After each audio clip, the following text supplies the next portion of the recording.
Assalamualaikum warahmatullahi wabarakatuh. Kami dari kelompok 10 yang beranggotakan saya Arima Prabuana Dewi, NIM 2021311027, serta teman saya Siti Kusnul Khotimah 2021311005 dan Regita Mutiara Dewi 2021311006. Di sini kami akan mempresentasikan hasil diskusi dari kelompok kami, yaitu Amandemen 1945, Lembaga UUD 1945, dan Demokrasi Pancasila. Pengertian Amandemen 1945. Amandemen UUD 1945 merupakan prosedur penyempurnaan tanpa harus langsung mengubah UUD dan merupakan pelengkap serta rincian dari UUD asli. Selain itu, amandemen juga merupakan salah satu hak legislatif untuk mengusulkan perubahan dalam suatu rancangan undang-undang yang dimajukan oleh pemerintah. Tujuan amandemen 1945. Tujuannya adalah untuk mewujudkan negara yang demokrasi sekaligus makmur. Mengingat bahwa UUD 1945 disusun pada masa persiapan kemerdekaan Indonesia dalam situasi yang serba mendesak, maka beberapa pasal yang ada di dalamnya dipandang tidak lagi sesuai dengan situasi dan persoalan kenegaraan pada masa kini. UUD 1945 bersifat supel atau elastis. Hal ini didasarkan pada kenyataan bahwa masyarakat itu terus berkembang dan dinamis. Negara Indonesia akan terus tumbuh dan berkembang seiring dengan perubahan zaman. Alasan dan kesepakatan Amandemen 1945. 1. Dari segi historis, sejarah perbuatan UUD 1995 didesain oleh para pendiri negara, ditetapkan dalam suasana yang tergesa-gesa. Yang kedua, dari segi substansi dan isi UUD 1945. Dari segi ini, UUD 1945 memiliki keterbatasan dan kelemahan yang tidak dapat dipaksa sebagai rujukan konstitusional yang memadai. Yang ketiga, dari segi sosiologis, pada kenyataannya desakan agar UUD 1945 diamandemen begitu gencar. Dengan kata lain, ada amanat dari rakyat untuk melakukan amandemen UUD 1945 selain adanya alasan dalam melaksanakan amandemen.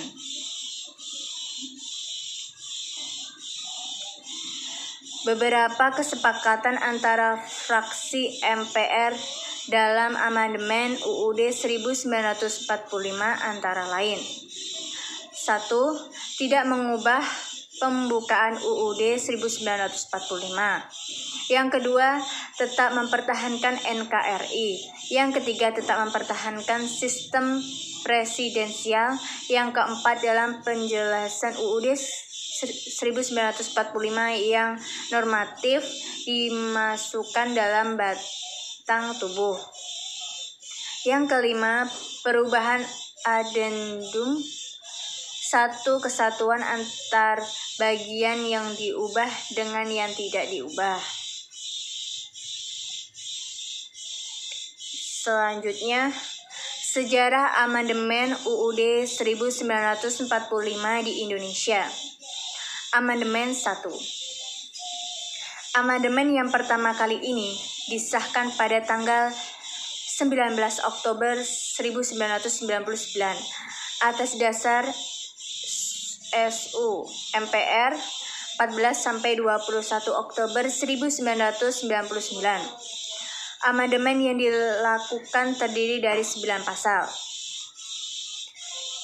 Amandemen 2. Amandemen yang kedua disahkan pada tanggal 18 Agustus 2000 dan disahkan melalui sidang umum MPR 7-8 Agustus 2000. Amandemen 3 disahkan pada tanggal 10 November 2001 dan disahkan melalui ST MPR 1-9 November 2001. Perubahan yang terjadi dalam amandemen ketiga ini terdiri dari 3 bab dan 22 pasal. Selanjutnya, amandemen keempat. Sejarah amandemen UUD 1945 yang terakhir ini disahkan pada tanggal 10 Agustus 2002 melalui ST MPR 1-11 Agustus 2002. Perubahan yang terjadi pada amandemen keempat ini terdiri dari 2 bab dan 13 pasal. Sekian dari saya. Selanjutnya akan dibahas oleh teman saya, yaitu Siti Kusnul Khotimah. Pengertian Lembaga Undang-Undang Dasar 1945. Lembaga-lembaga negara merupakan pembagian tugas-tugas kepada pemerintah yang berkuasa, di mana yang memerintah tidak hanya 1 orang dan 2 orang, tetapi terdiri dari beberapa lembaga, organisasi, dan sebagainya. Pada lembaga legislatif terdiri dari 3 lembaga, yaitu MPR, DPR, dan DPD yang memiliki tugas dan wewenang yang berbeda-beda. Lembaga-lembaga negara dalam susunan pemerintahan pusat. 1. Lembaga legislatif. Struktur lembaga perwakilan rakyat legislatif secara umum terdiri dari 2 model, yaitu lembaga perwakilan rakyat 1 kamar unimerkal dan lembaga perwakilan rakyat 2 kamar bikameral. Dalam ketatanegaraan Indonesia, lembaga legislatif dipresentasikan pada 3 lembaga, yakni MPR, DPR, dan DPD. 2. Lembaga eksekutif. Pemerintahan memiliki 2 pengertian. 1. Pemerintahan dalam arti luas, yaitu pemerintahan yang meliputi keseluruhan lembaga kenegaraan, legislatif, eksekutif, dan yudikatif. 2. Pemerintahan dalam arti sempit, yaitu pemerintahan yang hanya berkenaan dengan fungsi eksekutif saja. 3. Lembaga yudikatif. Sesuai dengan prinsip pemindahan kekuasaan, maka fungsi-fungsi legislatif, eksekutif, dan yudikatif dikembangkan sebagai cabang-cabang kekuasaan yang terpisah satu sama lain. Jika kekuasaan legislatif berpuncak pada MPR yang terdiri dari 2 kamar, yakni DPR dan DPD, maka kekuasaan yudikatif berpuncak pada kekuasaan kehakiman yang juga dipahami mempunyai 3 pintu, yakni Mahkamah Agung dan Mahkamah Konstitusi, Komisi Yudisial. B. Lembaga-lembaga negara dalam susunan pemerintahan tingkat kota dan provinsi. 1. Gubernur. Dalam melaksanakan pembinaan dan pengawasan sebagaimana dimaksud pada ayat 1, gubernur sebagai wakil pemerintah pusat mempunyai tugas A. Mengordinasikan pembinaan dan pengawasan penyelenggaraan tugas pembantuan di daerah, kabupaten, atau kota. B. Melakukan monitoring, evaluasi, dan supervisi terhadap penyelenggaraan daerah, kabupaten, atau kota yang ada di wilayahnya. C. Memberdayakan dan memfasilitasi daerah, kabupaten, atau kota di wilayahnya. D. Melakukan evaluasi terhadap rancangan peraturan daerah, kabupaten, kota tentang rencana pembangunan jangka panjang daerah, rencana pembangunan jangka menengah daerah, anggaran pendapatan dan belanja daerah, perubahan anggaran pendapatan dan belanja daerah, pertanggungjawaban pelaksanaan anggaran pendapatan belanja daerah, tata ruang daerah, pajak daerah, dan restribusi daerah. E. Melakukan pengawasan terhadap peraturan daerah, kabupaten, atau kota. F. Melaksanakan tugas lain sesuai dengan ketentuan peraturan perundang-undangan. 2. Bupati atau kepala daerah memiliki tugas dan wewenang. Kepala daerah A memimpin pelaksanaan urusan pemerintahan yang menjadi kewenangan daerah berdasarkan ketentuan peraturan perundang-undangan dan kebijakan yang ditetapkan bersama DPRD. B. Memelihara ketentraman dan ketertiban masyarakat.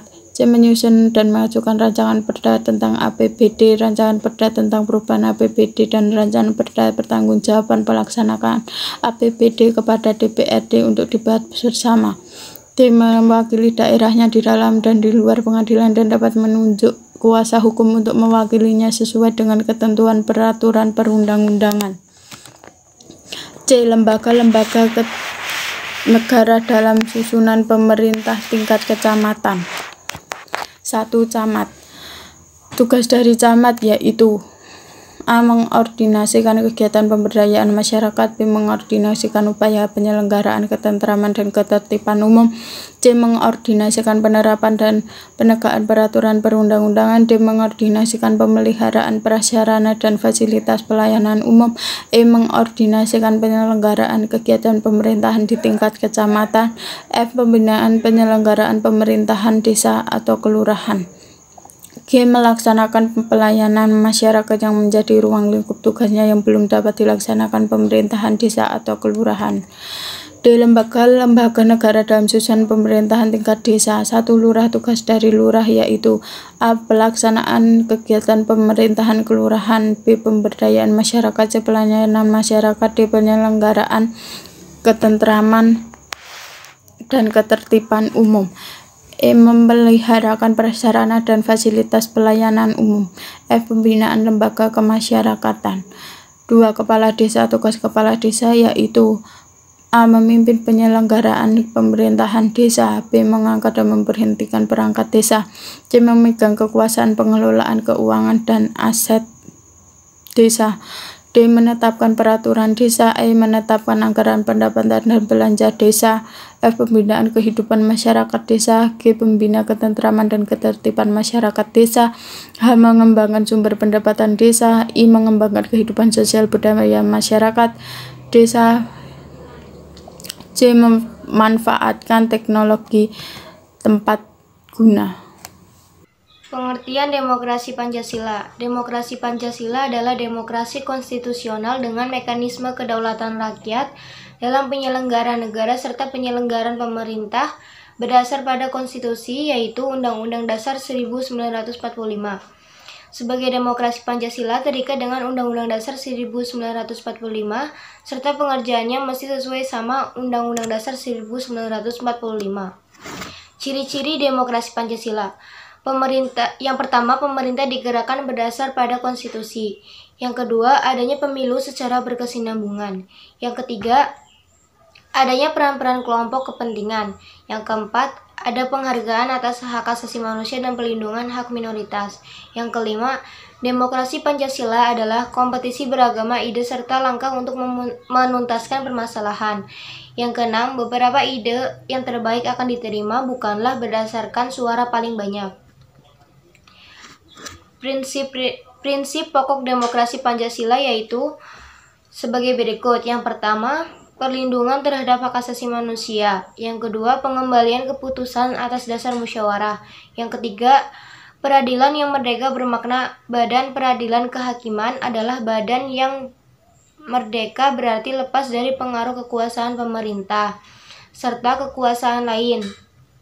Contoh, presiden, BPK, DPR, atau lainnya adalah partai politik serta organisasi sosial politik lantaran berperan untuk menyalurkan masukan rakyat.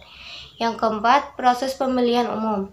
Yang kelima, kedaulatan yaitu di tangan rakyat serta dikerjakan menurut Undang-Undang Dasar Pasal 1 Ayat 2 Undang-Undang Dasar 1945. 6. Keseimbangan pada hak dan kewajiban. Yang ketujuh, proses kebebasan yang bertanggung jawab secara moral kepada Tuhan Yang Maha Esa, diri sendiri, masyarakat, serta negara maupun orang lain. Yang kedelapan, menjunjung tinggi tujuan serta cita-cita nasional. Yang kesembilan, pemerintahan berdasar pada hukum dalam penjelasan Undang-Undang Dasar 1945. Fungsi demokrasi Pancasila. Mengenai fungsi demokrasi Pancasila yaitu menjamin adanya keikutsertaan rakyat dalam kehidupan bernegara, seperti turut menyukseskan pemilu, turut menyukseskan pembangunan, turut duduk dalam badan perwakilan atau permusyawaratan, menjamin tetap tegaknya negara Republik Indonesia, menjamin tetap tegaknya negara kesatuan Republik Indonesia yang mempergunakan sistem konstitusional, menjamin tetap tegaknya hukum yang bersumber pada Pancasila, menjamin adanya jalinan yang sesuai, cocok, serta seimbang pada lembaga negara, menjamin adanya pemerintahan yang bertanggung jawab. Sekian presentasi dari kelompok kami. Wassalamualaikum warahmatullahi wabarakatuh.